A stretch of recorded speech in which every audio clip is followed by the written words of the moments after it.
பார்த்துக்கிட்டு இருக்குது வந்து பாபநாசம் தாமிரபரணி ஆற்றுல கோடைகால தூர்வாரும் பணி நடைபெற்று இன்றைக்கி 19 நாள் ராஜேஸ்வரி மண்டபத்துக்கு கீழே இந்த துணி எடுக்கும்போது நீங்கள் பார்த்துக்கிட்டு இருக்கிறது வந்து ஆமை தானேன்னு நம்ம கேவலமாக நினைக்கலாம்.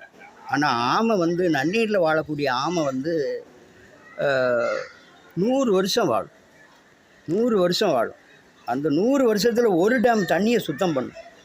தண்ணியை சுத்தம் பண்ணதில் ஆமையினுடைய பங்களிப்பு ரொம்ப முக்கியம். அங்கே பாருங்கள், அந்த ஆமை அந்த துணியில் சுற்றிக்கிட்டு வர தெரியாமல் அப்படியே இருக்குது. எத்தனை நாள் சாப்பிட்டுச்சோ என்னமோ தெரியலை. இப்போ துணியை நம்ம அள்ளும்போது அதோடு சேர்த்து இந்த ஆமை இருக்குது. இப்படி ஆமைகள்லாம் செத்தா என்ன ஆகும்? இயற்கையிலேயே வந்து நீரை சுத்தம் செய்யக்கூடிய அந்த உயிரினமே அழிஞ்சு போயிடும். அதனால தான் தண்ணிக்குள்ளே துணியை போடாதீங்கன்னு மன்றாடி காலில் விழுந்து நாங்கள் கேட்டுக்கிட்டோம். ஐயா முருகையா, இந்த ஆமையை கையை எடுத்து சிக்கனை எடுத்து அது பாருங்கள் எப்படி மாட்டியிருக்கு பாருங்கள். அங்கே பாருங்கள் எப்படி மாட்டி, அது எப்படி போகும்?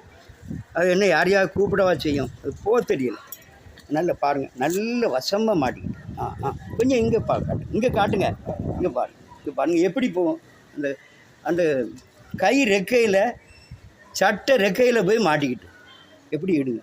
இது எப்படியும் குறைஞ்சது ஒரு 100 வயசாவது இருக்கும். ஐயா அதுக்கு வேறு ஏதாவது சிரமம் இல்லாமல் எடுங்க ஐயா. கத்தி இல்லை இங்கே. அதை கொஞ்சம் இருங்க அவசரப்படாமல் இருங்க.